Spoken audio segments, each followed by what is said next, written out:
Test 1, 2. Am I live? Test 1, 2.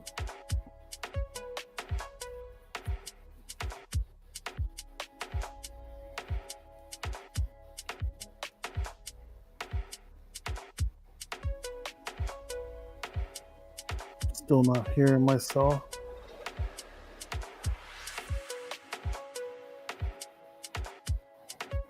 Test 1, 2. I am transmitting.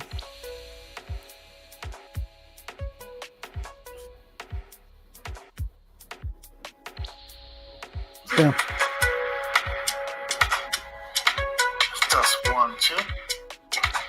I am transmitting.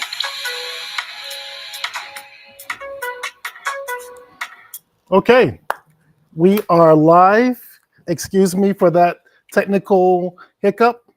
This is Mike B back again. This is a very impromptu setup production, but I wanted to do a show tonight to pay respect to our veterans today.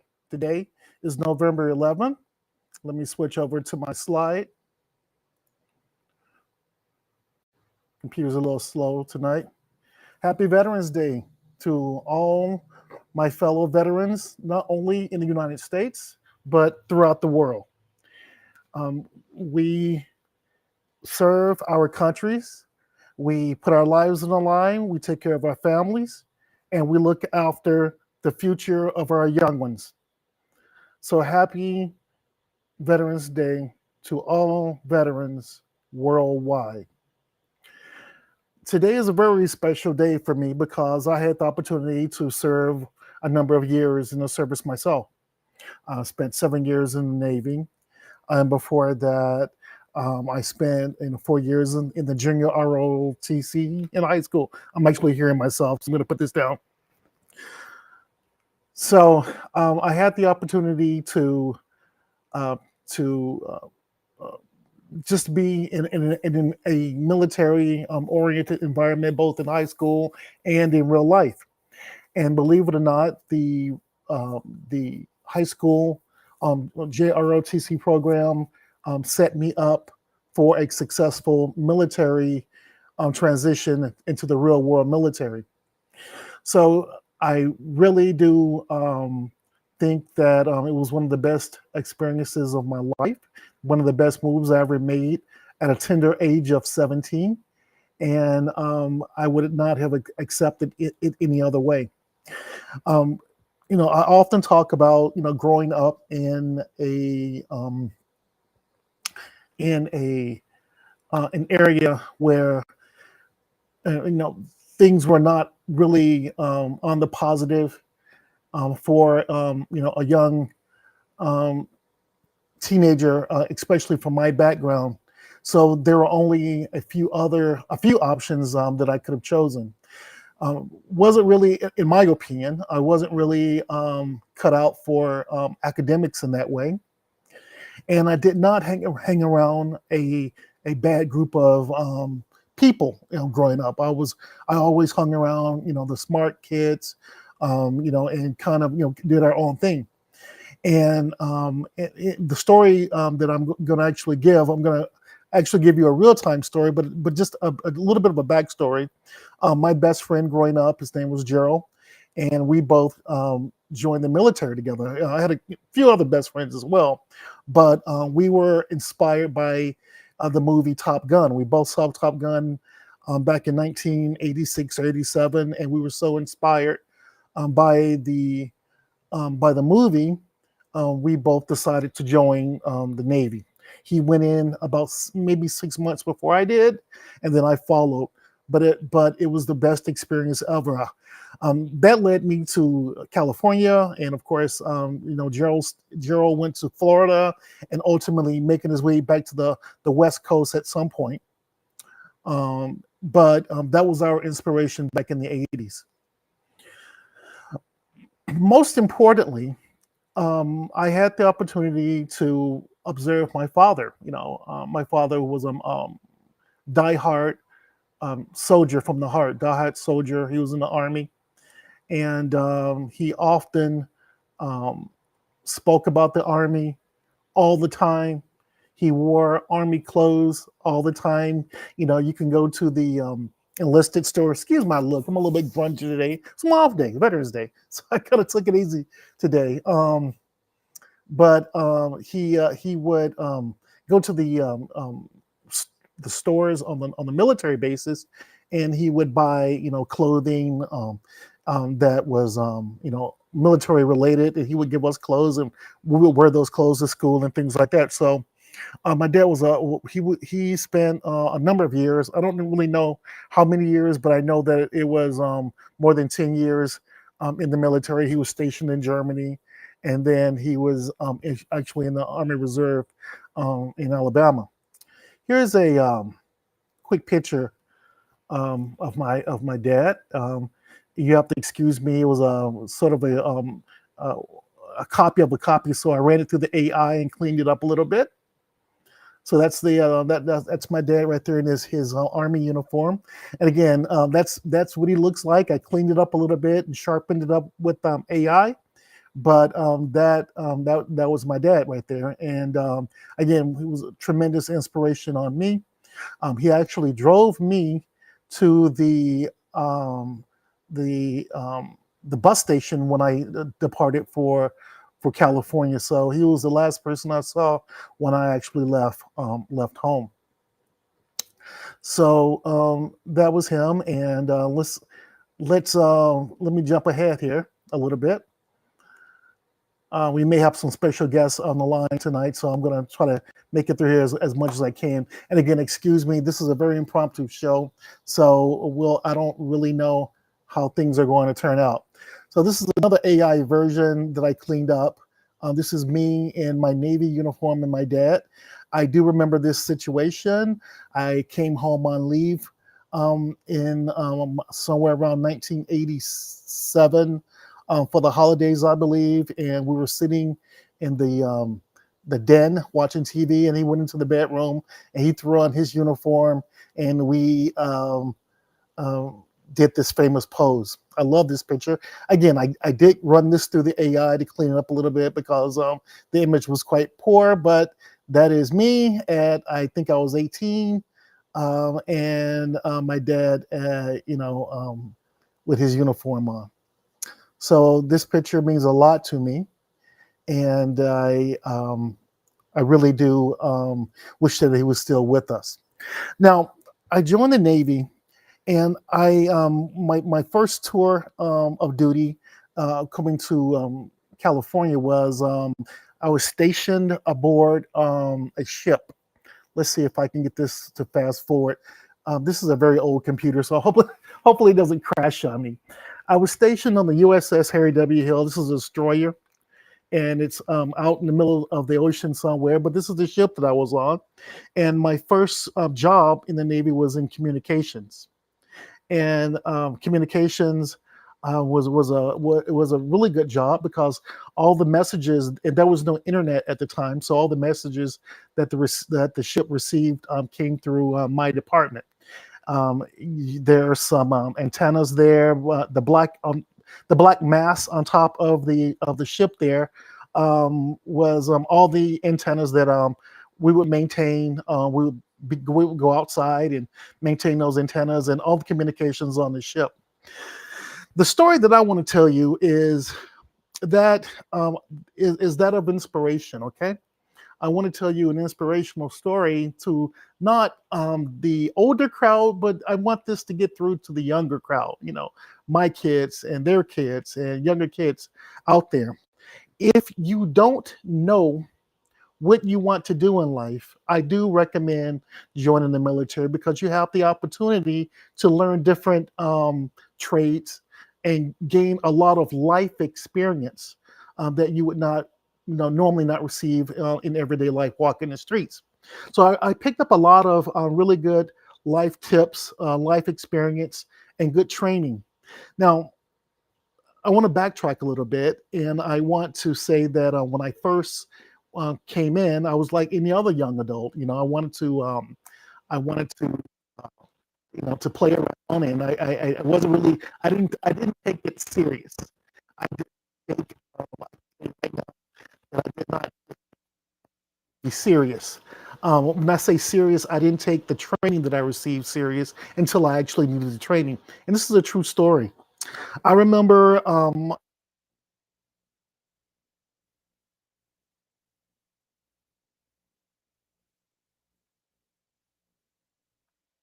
just show you just to give you an idea.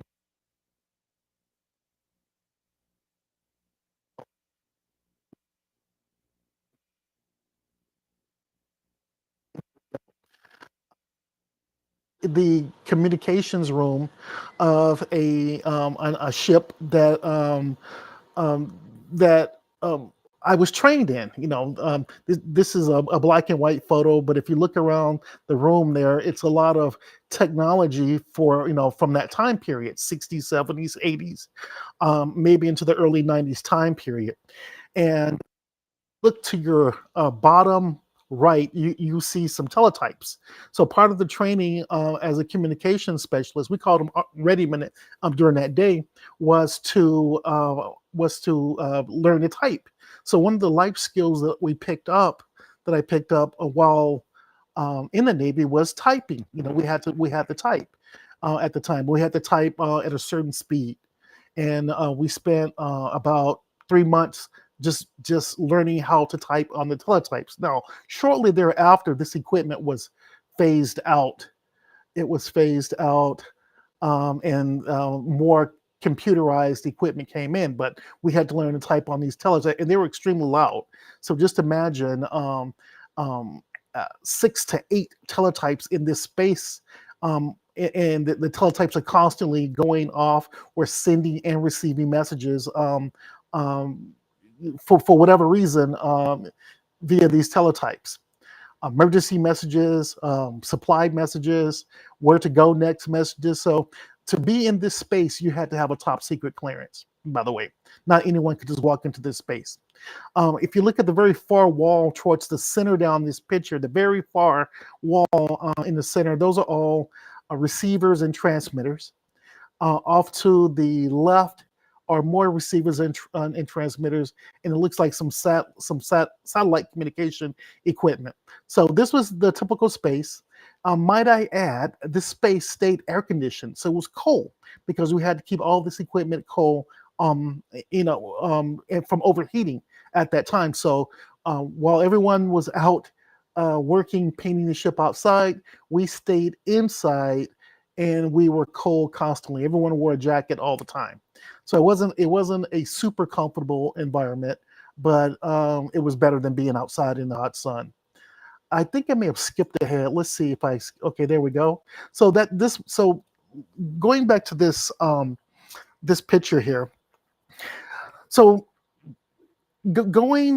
spending so many years in high school, JROTC, that came with the benefit. That the benefit was if you spent 3 to 4 years in the JROTC program, when you entered the real military, you came in at a higher pay grade, which means two things: you made more money and you had more rank. So immediately, again, I'm still around maybe 20 years old, maybe not quite 21, but I was actually a supervisor around 20 years old. I was a supervisor in this space. And somewhere around 1990, the end of 1990 and 1991, Desert Storm, Operation Desert Storm, Desert Shield broke out. And this was when Iraq invaded Kuwait, and under President George Bush, and a coalition was formed to remove Saddam Hussein. Everyone knows the story, so I won't repeat it. But going back to what I was saying about being a young person, not really taking life serious, right before that deployment, the Navy sent me to a school to learn all this equipment. So they said, okay, we're going to send you to school. I want you to learn all this communications equipment, and you're going to be the supervisor in charge. So I never really, of course, I went to school. The school was probably about maybe 3 to 4 weeks long. And I wanted to go because going to this school, it was basically like a 9 to 5 job. So on a ship, there's no such thing as a 9 to 5 per se. You have to stay on the ship every three, I believe, 3 days to we call it duty. So you have to stay on the ship every 3 days, 24 hours for duty. But if you go to school, you work a regular 9 to 5 and with weekends off. So I wanted that. So I wanted I wanted the regular 9 to 5 weekends off to just to lollygag around. So I went to the school, and oh, you know what? I'm going to finish the story. Let me bring in my son and his girlfriend.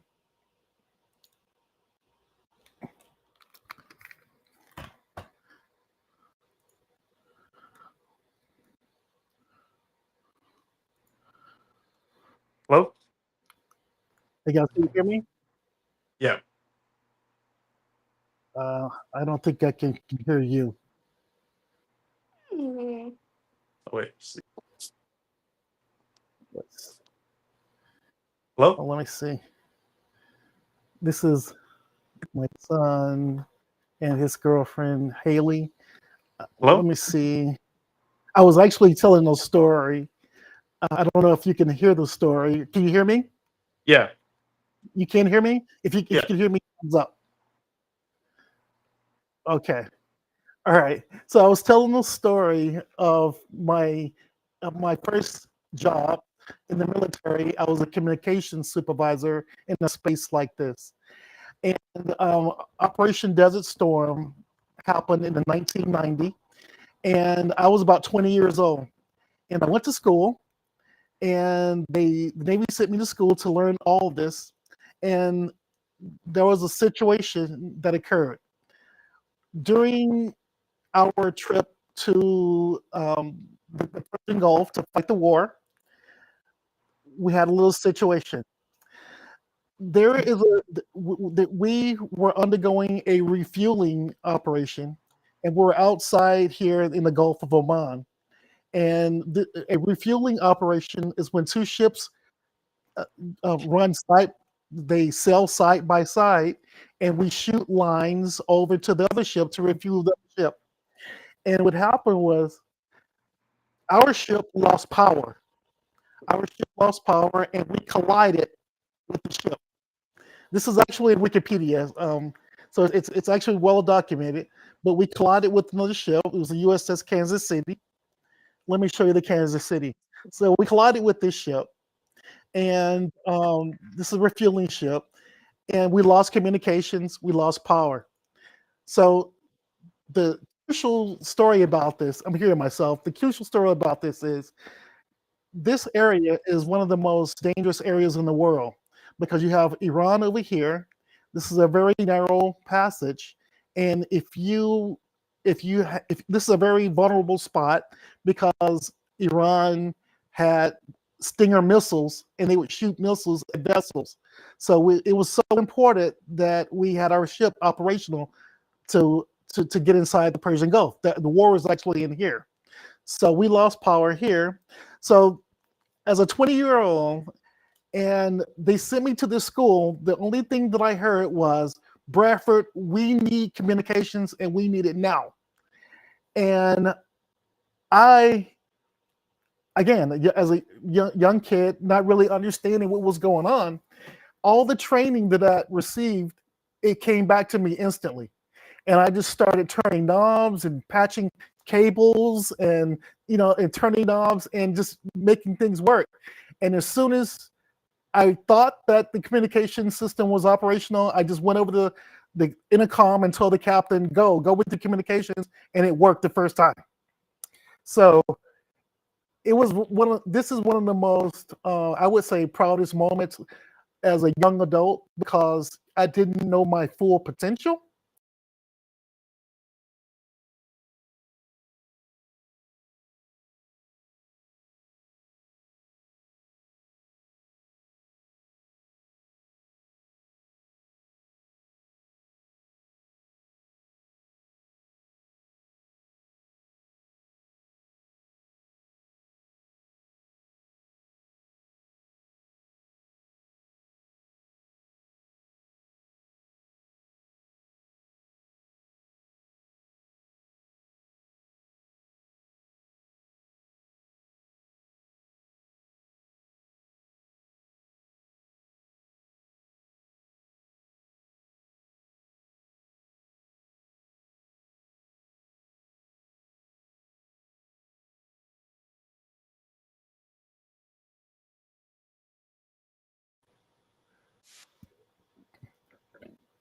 Hey guys, are you there?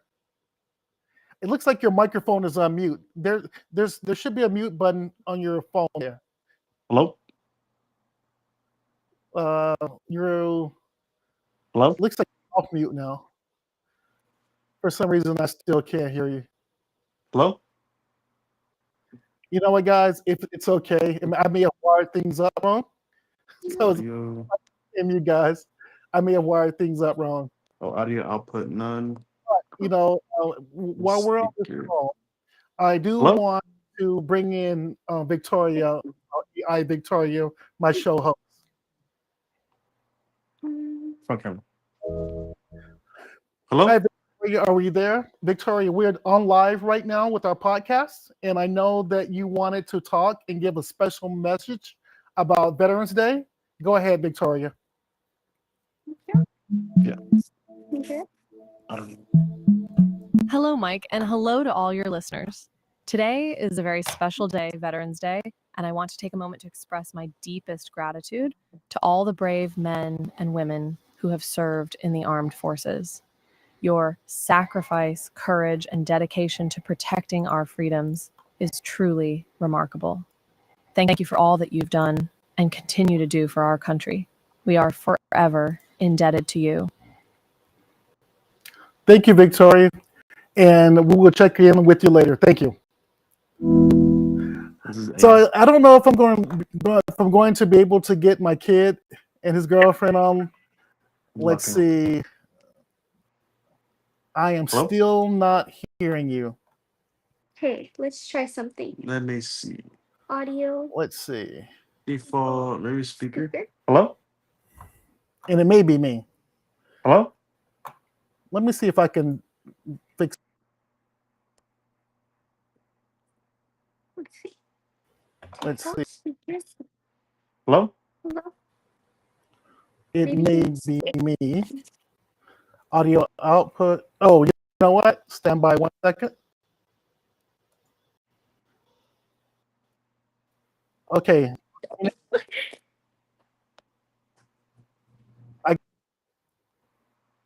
Can you? Yeah. Hello? Yes, I got you loud and clear. I've got you loud and clear.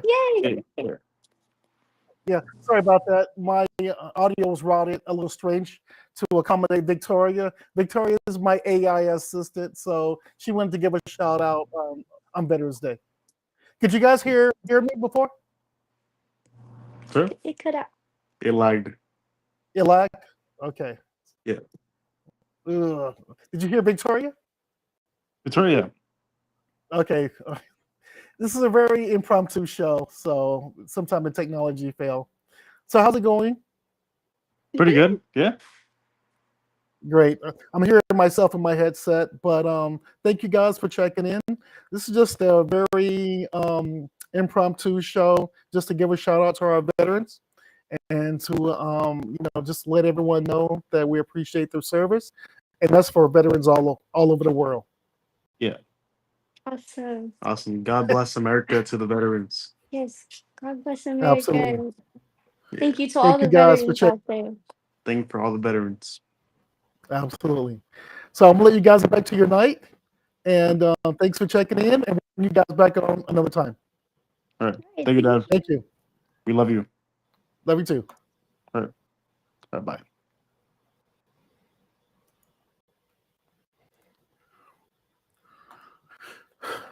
Okay, so the show was a little clunky tonight, and but I wanted to do something for our veterans.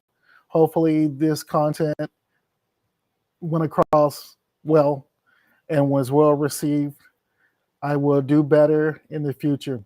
With that being said, before I go, I don't want to go without showing a little bit of respect to a couple that I ran across a news article, and I was so taken by it, and I want to share it with the audience as inspiration as well.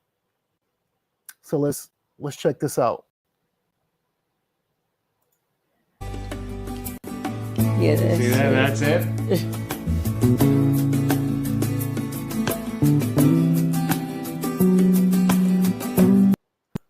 let me pause it here. This couple has been married. How do you feel about the record? I know you don't necessarily 83 believe. years. See that? That's it. I've got to back this up because I'm just so blown away by it. I don't hope my volume button isn't overlaying that. Let's see if I can go full screen. Shout out to Eleanor and Lyle Gittins. Eleanor is 107.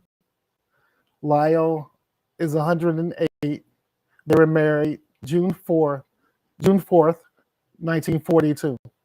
They've been married for 83 years, and they love each other to death.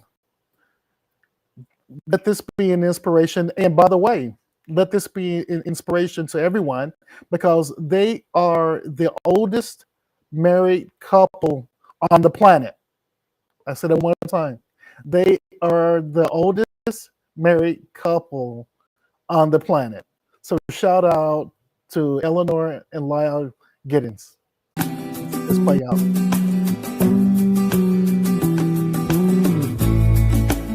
How do you feel about the record? I know you don't necessarily believe the record, No, but let's say it's true. How do you feel about it? I'm happy to Sure. be here. Sure. I bet. I appreciate it. Uh-huh. Appreciate it very much. I'll leave it at that. He's happy to be here. Thank you, and have a good night, my audience.